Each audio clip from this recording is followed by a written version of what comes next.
Hello दोस्तों, कैसे हैं आप सभी दोस्तों। आज हम स्टार्ट करने वाले हैं कैपिटल गेन लेक्चर नंबर 3। क्या सीखने वाले हैं हमने सबसे पहले लेक्चर नंबर 1 में सीखा था सेक्शन 45 सबसेक्शन 1। वो कहता था कि भैया चार्जिंग सेक्शन क्या होता है। चार्जिंग सेक्शन मतलब कैपिटल गेन का हेड कब ओपन होता है, कब अट्रैक्ट होता है कैपिटल गेन। तो इसमें हमने सीखा कैपिटल असेट होती है, कैपिटल असेट ट्रांसफर होती है, और कैपिटल असेट के ट्रांसफर होने की वजह से जो गेन और प्रॉफिट और गेन जो भी अराइज होता है उसे हम कहते हैं कैपिटल गेन। तो हमने एक चीज सीखी थी कि कैपिटल गेन होने के लिए कैपिटल असेट का ट्रांसफर होना जरूरी है। तो जब भी ट्रांसफर होगा, ध्यान सुनिएगा, जब भी ट्रांसफर होगा उस प्रीवियस ईयर में हम कैपिटल गेन कंप्यूट करते हैं as per section 48। Now in today session we will start and discuss section 45 subsection 1। ये तो हम पढ़ चुके हैं, इसके एक्सेप्शन पढ़ने वाले हैं कि किस किस जगह पे 45 सबसेक्शन 1 नहीं लगता मतलब क्या कैपिटल गेन नहीं है, कैपिटल गेन है, लेकिन उसमें हमने एक कंडीशन पढ़ी थी जो कि है यहाँ पे, मैंने यहाँ पे मार्क कर रखा है, देखिएगा। That is deemed to be the income of the previous year in which transfer took place. यानी ट्रांसफर जिस साल में होगा उस प्रीवियस ईयर में कैपिटल गेन कैलकुलेट किया जाएगा एज पर सेक्शन 48। और ये था हमारा चार्जिंग सेक्शन। लेकिन अभी हम क्या देखने वाले हैं, ट्रांसफर तो होगा लेकिन उस ईयर कैपिटल गेन कैलकुलेट नहीं होगा, वो किसी और ईयर में होगा, इसलिए उसका एक्सेप्शन रखा गया। कैपिटल गेन तो है लेकिन ट्रांसफर जिस ईयर में हुआ उस ईयर में कैपिटल गेन नहीं माना जाएगा, नहीं कैलकुलेट किया जाएगा। ओके, कब किया जाएगा, लेट वी सी। सबसे पहले सेक्शन 45 सबसेक्शन 1A ये कहता है कि मान लीजिए आपके पास एक घर है या फिर बिल्डिंग है या फिर ऑफिस की कोई प्लांट एंड मशीनरी है।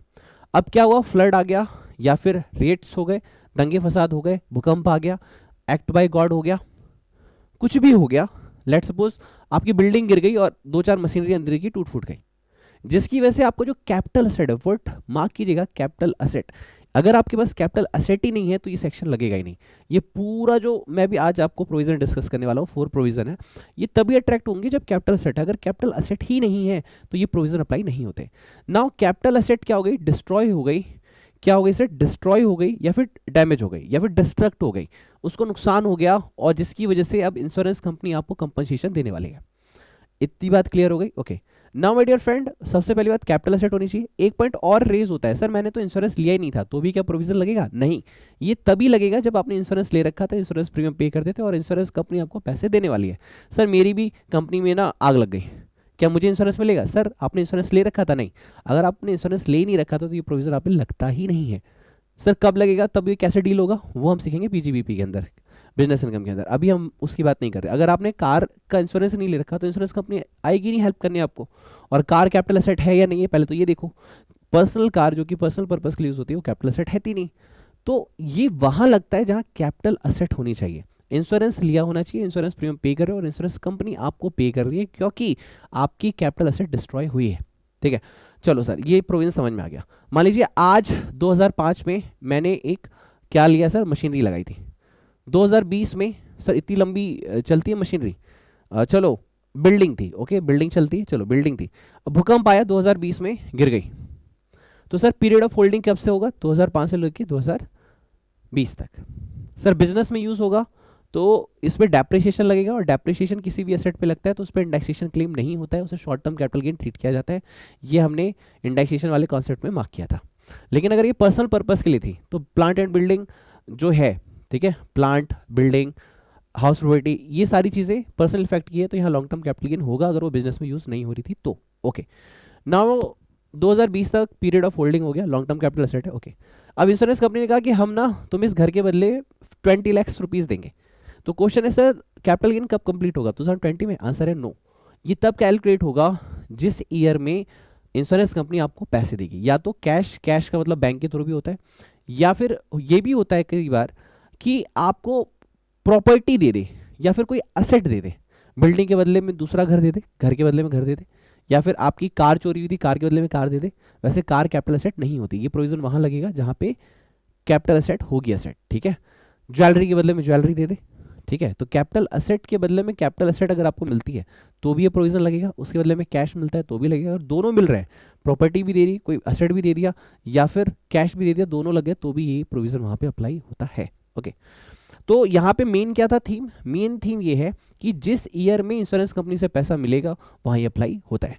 तो माय डियर फ्रेंड फटाफट एक रीडिंग देते हैं इस कॉन्सेप्ट को।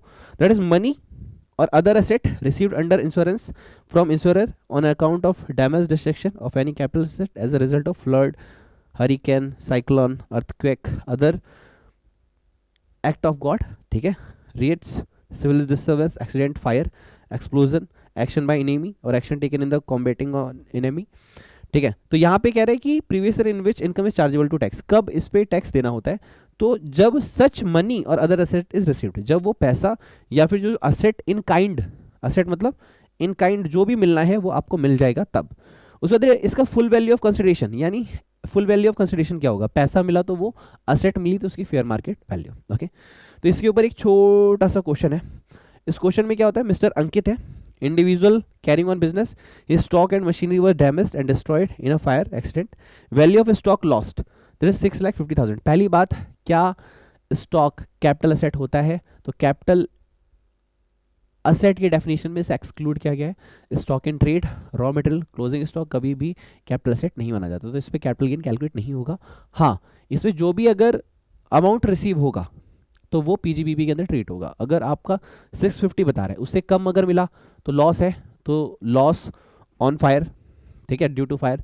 अगर प्रॉफिट हुआ तो loss due to fire and amount received from insurance, तो ये आप पीएल में दिखा सकते हैं। उसके अंदर सर्टेन पोर्शन ऑफ मशीनरी भी सैल्वेज्ड, उसका कुछ मशीनरी का सैल्वेज बच गया। सैल्वेज मतलब कि अगर उसको स्क्रैप पे बेचेंगे, तो अगर क्वेश्चन नहीं बताएगा तो मान लेंगे कि इंश्योरेंस कंपनी उसको लेके चली गई, या फिर नोट दे सकते हो कि लेके गई या नहीं लेके गई, कोई अमाउंट भी नहीं बता रखा। नहीं लेके गई तो फिर हम कबाड़ी वाले को दे देंगे, वो हमें कैश रिसीव हो जाएगा। अगर वो लेके गई तो कोई बात नहीं, जो भी वो दे रहा है वो टोटल हमें दे रहा है, तो एज पर द क्वेश्चन भी डील कर लेंगे। Opening balance of the block, अब ब्लॉक क्या होता है, ब्लॉक पीजीबीपी के अंदर पढ़ेंगे हम। पर्टिकुलर काइंड ऑफ असेट्स को एक पर्टिकुलर ब्लॉक में रख लेते हैं, यानी प्लांट एंड मशीनरी है तो उसमें टीवी नहीं आएगा, फर्नीचर नहीं आएगा, बिल्डिंग नहीं आएगा। अगर कार का सेक्शन है तो उसमें बिल्डिंग नहीं आएगा। तो ब्लॉक मतलब सेम काइंड ऑफ असेट्स को पर्टिकुलर ग्रुप बना के रखना ब्लॉक होता है। पीजीबीपी के अंदर हम प्रॉपर पढ़ेंगे इसको, ठीक है। तो उसका ओपनिंग बैलेंस वो बता रहे हैं और क्लोजिंग बता रहे हैं 10,80,000।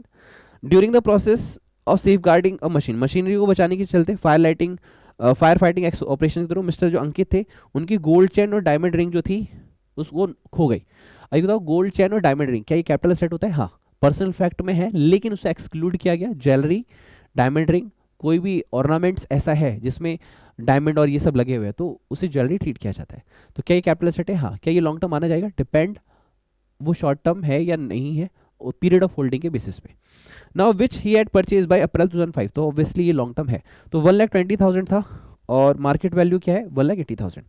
मार्केट वैल्यू 180 है, तो मार्केट वैल्यू का हमें लेना देना नहीं होता। इंश्योरेंस कंपनी क्या दे रही है, फुल वैल्यू ऑफ कंसिडरेशन हो जाएगा, प्लस आपने कितने का खरीदा था वो मैटर करता है, ठीक है, ओके। तो टुवर्ड्स लॉस ऑफ स्टॉक, तो ये भैया पीजीबीपी का ट्रीटमेंट है। 480 मिले हैं आपको और वैल्यू ऑफ स्टॉक कितनी थी? 650। तो 650 के बिहाफ में 480 मिले हैं। तो एक चीज़ तो आपको याद रखनी है यहाँ पे कि ये कैपिटल गेन का टॉपिक नहीं है, ये पीजीबीपी का टॉपिक है। 6,50,000 में 480 मिला है, तो रिमेनिंग क्या हो जाएगा? लॉस बाय फायर, ठीक है, okay. Now towards damage of machinery, machinery के लिए आपको 6 लाख मिले हैं। तो पहली चीज़ 6 लाख मिले हैं, जबकि डब्ल्यूडीवी कितनी थी? 10,80,000। तो 1080 थी और 6 लाख मिले हैं, तो आपको तो लॉस हो रहा है। तो आप यहाँ पे ब्लॉक ऑफ असेट में दिखाएंगे कि भैया short term capital gain loss हो रहा है, शॉर्ट टर्म कैपिटल लॉस हो रहा है। अगर ज़्यादा मिलते तो गेन आप कहते। यहाँ पे ब्लॉक खत्म हो रहा है क्योंकि कोई दूसरी प्लांट एंड मशीनरी तो ली नहीं है, तो मान लेंगे कि वो जो मशीनरी थी वो सीज टू एग्जिस्ट हो गई।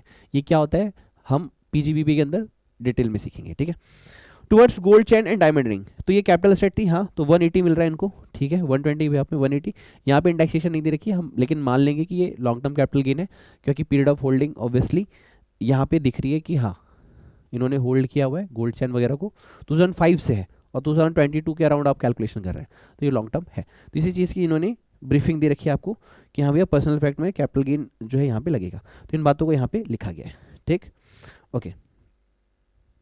इसके बाद हमारे पास नेक्स्ट प्रोविजन है 45(2). 45(2) क्या कहता है? Conversion of capital stock asset into stock and trade. ये क्या कहता है? एग्जांपल समझते हैं। सबसे पहली बात, एक एग्जांपल लेते हैं। मेरे पास एक पर्सनल कार है जो मैं घर चलाता हूँ या फिर फैमिली को लेकर घूमता हूँ, उसको मैंने अपने बिजनेस में यूज़ कर लिया, तो क्या ट्रीटमेंट देंगे आप इसका? सर कुछ भी नहीं। क्यों? क्योंकि ये कैपिटल असेट है ही नहीं। तो सबसे पहली बात तो कैपिटल असेट होनी चाहिए। एग्जाम्पल लेते हैं jewellery, jewellery is a capital asset. आपकी land and building capital asset है। तो कोई भी कैपिटल असेट, ध्यान सुनेगा, capital asset, capital asset, capital asset, capital asset को आपने स्टॉक एंड ट्रेड की तरह कन्वर्ट किया। लेट्स सपोज मेरे पापा को छोड़ो, मैंने खुद से एक घर लिया 2010 के अंदर, मैंने 2020 में मैंने सोचा कि टीचिंग के लिए एक हॉल यूज़ करेंगे, ऑफिस बनाएंगे, तो 2020 में मैंने उसको यूज़ किया, 10 ईयर से मैंने उसको होल्ड कर रखा है, ठीक है, ओके। तो ये लॉन्ग टर्म है, ऑब्वियसली लॉन्ग टर्म है, 10 ईयर का पीरियड लॉन्ग टर्म ही शो करता है। तो वो जो घर लिया था उस समय with land and building, let's suppose 20 lakh का था, आज के समय में उसकी वैल्यू हो गई 50 लाख। तो लॉन्ग टर्म कैपिटल गेन है, हाँ लॉन्ग टर्म कैपिटल गेन है। आपने बिजनेस कब शुरू किया? 2020 में, ओके। तो सर आप तो कह रहे हो इसे मैं बिजनेस में यूज करूंगा एज अ रेंट, हाँ, तो क्या ये यहाँ पे काम करेगा? नहीं करेगा। क्यों? क्योंकि स्टॉक एंड ट्रेड नहीं है। ओ, ये मैटर भी देखना है। हाँ, क्वेश्चन क्या है? Stock and trade. Sir jewellery का एग्जांपल लेते हैं। हाँ ज्वेलरी, ठीक है, मेरे पास भी ज्वेलरी थी, मेरी वाइफ के पास, मेरी डॉटर के पास, सबकी ज्वेलरी ले ली। सर ऐसा सच में एग्जाम्पल है? तो पहली बात तो बिल्डिंग आपने ली और आप उसको बिजनेस के लिए यूज कर रहे हो, तो वो आपका स्टॉक एंड ट्रेड नहीं है। स्टॉक एंड ट्रेड वो जो सेल और परचेज में यूज होगा। ज्वेलरी इसका बेस्ट एग्जाम्पल है। तो मैंने अपनी ज्वेलरी, वाइफ की ज्वेलरी, डॉटर की ज्वेलरी, घर में सबकी ज्वेलरी यूज कर ली। लेट्स सपोज 20 kg ज्वेलरी इकट्ठा हो गई। सर आपके पास इतनी है? एग्जाम्पल है मेरे भाई, नहीं है इतनी, मैं ज्वेलरी में इंटरेस्टेड नहीं हूँ, सॉरी। और मैंने क्या किया? उसको बिजनेस में यूज किया। कब की ज्वेलरी थी? 2010 की। कब बिजनेस स्टार्ट किया? 2020, आफ्टर 10 ईयर, ओके। यानी लॉन्ग टर्म है, हाँ लॉन्ग टर्म है। क्या यहाँ पे इंडेक्सेशन मिलेगा? डेफिनेटली मिलेगा। अब मान लीजिए वो ज्वेलरी थी 10 लैक्स की, अब उसकी वैल्यू 50 लैक्स। तो full value of consideration fair market value लेंगे 2022 की, 2020 की फेयर मार्केट वैल्यू लेंगे, जिस ईयर में आप बिजनेस शुरू कर रहे हैं, जिस ईयर में वो आप as a stock and trade use करने वाले हैं, उस ईयर का आप फेयर मार्केट वैल्यू ले लेंगे। तो fair market value equals to full value of consideration, ठीक है, यानी 50 लैक्स लेस आपकी एसेट कितनी थी? 10 लाख की। तो इंडेक्सेशन बेस ईयर 2010 वाला मल्टीप्लाई में 2020 वाला ईयर हम कैलकुलेट कर लेंगे, तो जो वैल्यू आएगा लॉन्ग टर्म कैपिटल गेन कह लेंगे, ओके। सर आगे आगे आप उसे बिजनेस में भी सेल करेंगे, हाँ। कितनी की एसेट थी? 10 लाख था, 20 लाख, लेट्स सपोज 10 लाख था, 50 लाख, जो भी एग्जांपल लिया, let's suppose market value 20 lakh थी उस दिन, ओके। तो यहाँ की जो फेयर मार्केट वैल्यू है वो बिजनेस की कॉस्ट हो जाएगी। Sale price, let's suppose 20 lakh की ज्वेलरी थी, हमने 25 की बेची, तो वहां पे सेल कंसिडरेशन हो जाएगा 25 lakh minus fair market value of jewellery, जो कि हमने कैपिटल गेन में कॉस्ट लिया था, दैट इज 20 लाख। तो 25 माइनस 20 लाख, डिफरेंस आया 5 lakh, this is business income. इस तरीके से आप इसको डील करेंगे, और ये फॉर्मूला जो है आपके नोट्स में मेंशन है, आप यहाँ पे देख सकते हैं। आइए एक क्वेश्चन करते हैं, आपको समझ में आएगा। मैं क्वेश्चन की डिस्कशन करूंगा, बस आंसर जो है आप देख सकते हैं इसमें, ठीक है। आपके पास आई होप ये नोट्स हैं, आप इसमें से देख लेना। Anil is the owner of a car on 1st April 2022. He start a business of purchase and sale of motor car. एक बात पहले तो ये बताओ, Anil is the owner of the car, क्या ये पर्सनल असेट है? पर्सनल तो है। क्या ये कैपिटल असेट है? नो। अगर ये कैपिटल असेट नहीं है तो ये प्रोविजन लगता ही नहीं है, तो इसको साइड कर दो, ठीक है। Since car is a personal asset, ठीक है, ये यहाँ पे नहीं आएगा। Now Kamal convert his capital asset acquired on June 10, 2004 60,000 into stock in trade to 2022. The fair market value of conversion is 5,50,000. तो 550 ले लेंगे और 60,000 जो है उसको इंडेक्स करेंगे इस ईयर के हिसाब से। He subsequently sold the stock in trade converted 6 lakh, तो 6 लाख माइनस 550, तो 50,000 जो है वो बिजनेस इनकम हो जाएगा। और 60,000 की जो असेट है उसका आप यहाँ पे इंडेक्सेशन करके देखोगे, इंडेक्सेशन की वैल्यू तो यहाँ पे नहीं गिवन है, लेकिन 60,000 की इंडेक्सेशन वैल्यू करंट ईयर के हिसाब से देखेंगे, 550 माइनस जो इंडेक्सेशन वैल्यू आ रही है वो जो डिफरेंस आएगा वो लॉन्ग टर्म कैपिटल गेन हो जाएगा, ओके।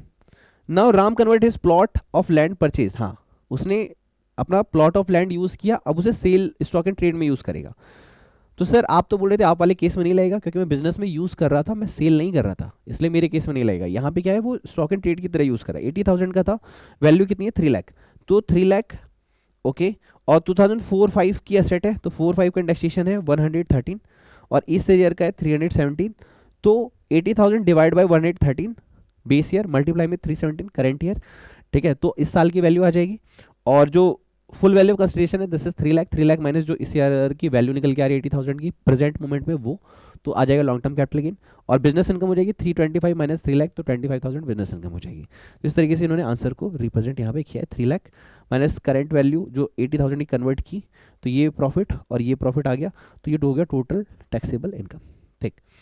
फिर एक और क्वेश्चन इनके पास प्यारा सा, कहते हैं mister Shyam convert is capital asset acquired on 50,000 2003 stock in trade November 19, the fair market value of the asset is 450, तो 450 माइनस 50,000 की करंट वैल्यू, तो करंट वैल्यू के लिए यहाँ पे इन्होंने दे रखा है इंडेक्सेशन 2003-4 का 109, तो 50,000 डिवाइड में 109 मल्टीप्लाई में 2020 का इंडेक्सेशन वैल्यू दैट इज 289, तो करंट वैल्यू जो है आपकी निकल के आ जाएगी।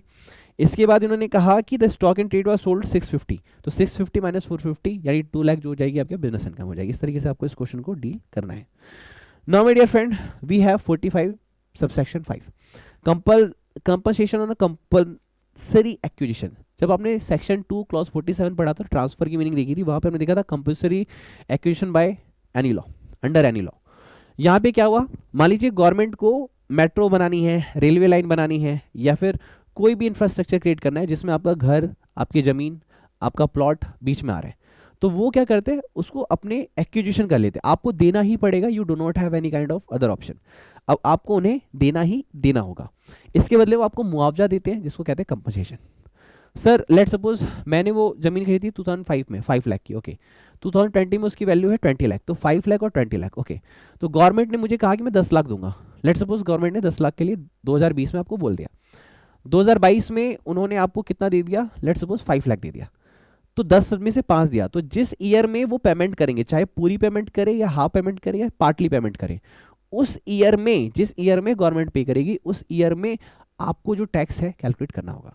मतलब सर 2020 में नहीं, 2018 में नहीं, 2017 में नहीं, जिस ईयर में आपको पहली पेमेंट मिलेगी वो, ओके सर, उसके बाद जो अगली पेमेंट मिलेगी उस समय आप पूरा कैलकुलेट करो।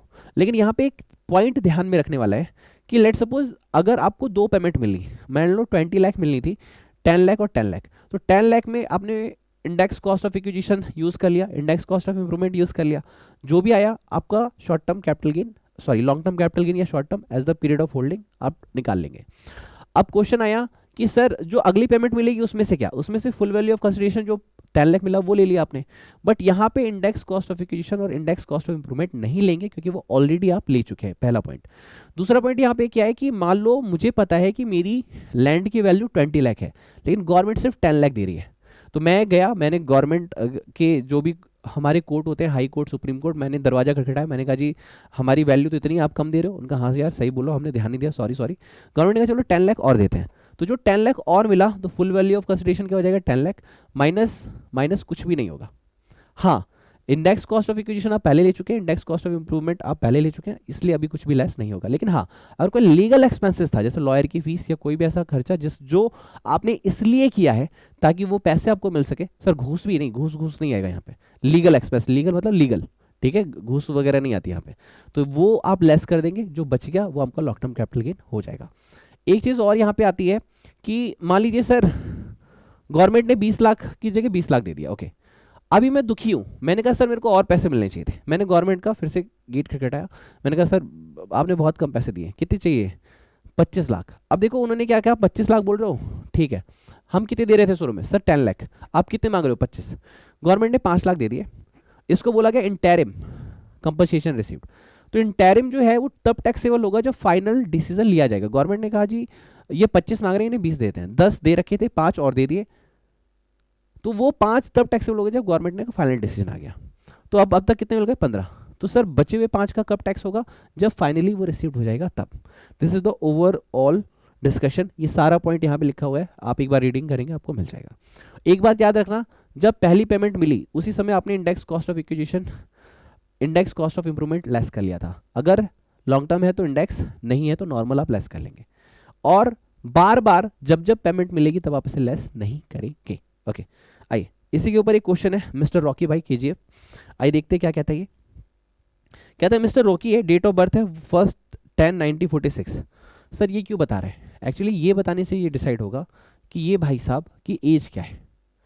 एज के बेसिस पे जैसे आपने पढ़ा था 250, 3 लाख, 5 लाख, ये उसके लिए बता रहे हैं, ओके, तो वो अप्लाई होगा ऑब्वियसली यहाँ पे होगा, लेकिन हम अभी कर नहीं रहे, हम बस कॉन्सेप्ट समझ रहे हैं।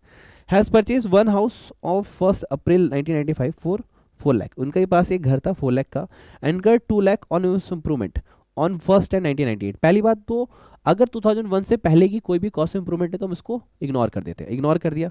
अब यहाँ पे वैल्यू है 4 लाख और मार्केट वैल्यू है 3 लाख, तो याद रखिएगा 4 लाख और 3 lakh whichever is higher, 4 lakh. लेकिन यहाँ पे अगर स्टैम्प ड्यूटी वैल्यू होती 350 तो मैक्सिमम होता 350। अभी एक लेटेस्ट अमेंडमेंट जो है गवर्नमेंट की ये चल रही है कि अगर फेयर मार्केट वैल्यू और आपकी cost whichever is higher जो है वो ले लेंगे, लेकिन फेयर मार्केट वैल्यू कभी भी स्टैम्प ड्यूटी वैल्यू को क्रॉस नहीं करेगी। ये वाला पॉइंट नई अमेंडमेंट है, अगर क्वेश्चन में आया तो आप यूज कर लेना, नहीं आया तो कोई बात नहीं। Now the house was acquired by the government on 1st10/2013, government ने एक्वायर कर लिया, कंपनसेशन फिक्स हो गया जी 50 लाख। ओके ठीक है सर, गवर्नमेंट ने कंपनसेशन फिक्स कर दिया 50 लाख, ठीक है। इसके बाद and the government has paid half of the compensation 1st10/2022, government ने कहा कि इतना दे देंगे, उसके बाद उनका बैलेंस हाफ 1st10/2023 में दे देंगे, यानी 25 लाख इधर 25 लाख उधर। अच्छा तो टैक्स कब लगेगा, हाफ मिलने पे या पूरा मिलने पे? जैसे ही पहली पेमेंट मिली 25 कह रहे हो, अगर वो 2 लाख भी देते ना तो भी पूरा टैक्स कैलकुलेट करना पड़ता। सर ऐसा भी होता है? नहीं, गवर्नमेंट ऐसा नहीं करती, एटलीस्ट इतना तो देती है कि आप टैक्स पे करो सो। तो यहाँ पे वही कैलकुलेशन दिखाई है कि 50 लाख आपको मिल गया, इंडेक्स कॉस्ट 4 लाख की आपने कैलकुलेट कर दी, तो ये हो गया 8,80,000, लॉन्ग टर्म कैपिटल गेन आ गया 41,20,000, ठीक है। तो यहाँ पे इन्होंने कैलकुलेट कर लिया। लॉन्ग टर्म कैपिटल गेन में से 80C टू 80U की डिडक्शन लेस नहीं होती है, इसलिए इन्होंने NSC शो किया, यहाँ पे आपको डिडक्शन नहीं मिलेगी, ठीक है। फिर इन्होंने बोला कि द गवर्नमेंट हैज पेड, इन्होंने बोला था SSC has filed an appeal कि भैया हमारा अमाउंट बढ़ा दो, उनका ठीक है 5 लाख और देते हैं। तो पहली पेमेंट 1 अप्रैल 2024 को उन्होंने 2.5 लाख दे दी हाफ, और उसके बाद 1/4/2026 को तो 250 वहाँ पे और 250 आप वहाँ पे क्लेम कर लोगे, यहाँ पे कोई भी डिडक्शन लेस नहीं होगा। अगर कोई लीगल एक्सपेंस होता तो आप ले लेते, कॉस्ट इंप्रूवमेंट और कॉस्ट ऑफ आप पहले ही क्लेम कर चुके तो दोबारा आप क्लेम नहीं करोगे। This is the final answer. Answer जो है बुक में सॉल्व है, आप यहाँ पे चेक कर लेना, ठीक है। Okay now my dear friend, एक लास्ट कॉन्सेप्ट मुझे बताना है, एक्सेप्शन ऑफ सेक्शन 45 सबसेक्शन 1। ये capital gain in case of joint development agreement. इसमें क्या होता है, लेट्स सपोज मेरे पास एक जमीन है, आई हैव अ लैंड, एक डेवलपर आता है, डेवलपर बोलता है सेक्शन 2 क्लॉज 47 में आपने पढ़ा था कि हम राइट्स दे रहे हैं, पोजीशन एंजॉयमेंट ऑफ पोजीशंस, ठीक है, हम अपनी कैपिटल एसेट का राइट दे रहे हैं कि तुम एंजॉय करो इस प्रॉपर्टी को। आपने वहां पढ़ा था, मैंने कहा था हम बाद में डिस्कस करेंगे, ये प्रोविजन वहां पे अप्लाई हो रहा है। तो ये क्या कह रहे हैं भैया, ये कह रहे हैं कि भैया तुम्हारे कंस्ट्रक्शन वाली जमीन पे, तुम्हारी जमीन पे हम लोग फ्लैट बनाएंगे। कितने फ्लैट बनाओगे जी? 10, 5 तुमको दे देंगे, 5 हम रखेंगे। हमने कहा ठीक है। तो यहाँ पे आपको एक सर्टिफिकेट दे दिया गया, कंडीशन ये है इस सेक्शन की कि आप उस सर्टिफिकेट को फर्दर सेल नहीं करोगे। अगर आप उस सर्टिफिकेट को फर्दर सेल कर देते हो टिल जब तक वो रेडी नहीं हो जाते तो ये प्रोविजन अप्लाई नहीं होगा, आपको होल्ड करना पड़ेगा। ओके सर, हो सकता है वो उसमें आपको कुछ कैश भी दे, ओके। और स्टैंप ड्यूटी वैल्यू पर फ्लैट, लेट सपोज 5 दे रहे हो तो मल्टीप्लाई में 5, लेट सपोज एक फ्लैट की वैल्यू 10 लाख, तो 5 की कितनी होगी 50 लाख, प्लस जो भी कैश मिला वो टोटल हो जाएगा आपका फुल वैल्यू ऑफ कंसिडरेशन। यहाँ पे टैक्स कब लगेगा? जब उन्होंने सर्टिफिकेट दिया वो, तब नहीं, जब वो रेडी हो जाएगा तब, यानी जब उसका पोजीशन का राइट आ जाएगा, जब उसका फाइनल आ जाएगा कि हाँ ये फ्लैट रेडी है अब यूज के लिए, वहां पे जाके आपका कैपिटल गेन कैलकुलेट होगा। This 45 subsection 5A। ओके तो इस पे कोई क्वेश्चन नहीं है। यहाँ पे हमारा सेक्शन 45 सबसेक्शन 1 जो है कंप्लीट होता है। हमने 4 सेक्शन पढ़े, 45 सबसेक्शन 1 पढ़ा जो है आपका मेन चार्जिंग सेक्शन, जो कहता है कि कैपिटल से ट्रांसफर होगी, तो जिस ईयर में ट्रांसफर होगा उस ईयर में कैपिटल गेन कैलकुलेट होगा। लेकिन हमने एक्सेप्शंस पढ़े 4। पहला पढ़ा इंश्योरेंस क्लेम वाला, अगर आपने इंश्योरेंस ले रखा है, आपकी कैपिटल एसेट डिस्ट्रॉय हुई है, तो जिस ईयर में इंश्योरेंस कंपनी आपको पैसा देगी उस ईयर में आप इंश्योरेंस कैलकुलेट करेंगे। दूसरा आपने पढ़ा कि अगर आपकी capital asset as a stock and trade use हो रही है, तो कैपिटल एसेट अगर स्टॉक एंड ट्रेड यूज हो रही है तो जिस ईयर में वो स्टॉक एंड ट्रेड वाली एसेट बिकेगी बिजनेस के अंदर, उस ईयर आप कैपिटल गेन कैलकुलेट करोगे। पीरियड ऑफ होल्डिंग, जिस ईयर पे आपने बिजनेस में यूज़ किया वहाँ तक की आप लोगे कैपिटल एसेट के लिए, और वो कैपिटल गेन में पोर्शन जाएगा। और फिर जब आपने बिजनेस में यूज़ किया और जब से सेल किया, वो इनकम आपकी बिजनेस इनकम मानी जाएगी। फिर है कंपलसरी एक्विजिशन, तो इस ईयर में जब कंपनसेशन रिसीव होगा, चाहे पार्ट या फुल, उस ईयर में आप कैलकुलेशन करते हैं। लास्ट हमने पढ़ा JDA, जॉइंट डेवलपमेंट अथॉरिटी, इसमें जब आपको पोजीशन के राइट्स फाइनली मिल जाते हैं और स्टैम्प ड्यूटी वैल्यू पर फ्लैट या जो भी आपको दे रहा है प्लस कैश, वो आपकी फुल वैल्यू ऑफ कंसिडरेशन होती है। लेकिन आपने जब उसे दिया, ट्रांसफर किया, तब नहीं, जब आपका फाइनल रेडी हो गया तब। ये 4 एक्सेप्शंस है, इसको बहुत अच्छे से पढ़ लेना। कैपिटल गेन शुरू से लेकर अब तक यहाँ पर रिवाइज कर लेना। हमने 30 to 40% कैपिटल गेन अभी रिवाइज कर लिया है। अभी 4 to 5 लेक्चर्स और आएंगे, तब जाके कैपिटल गेन पूरा रेडी होगा। Wish you all the best, God bless you, take care, bye bye. अपना ख्याल रखिएगा, वीडियो को लाइक जरूर कीजिएगा, कमेंट बॉक्स में थैंक यू लिखिएगा। मैं आपको दिल से गॉड ब्लेस यू बोलूंगा कि अगले CA फाइनलिस्ट आप ही बने। Wish you all the best and God bless you, take care, bye bye.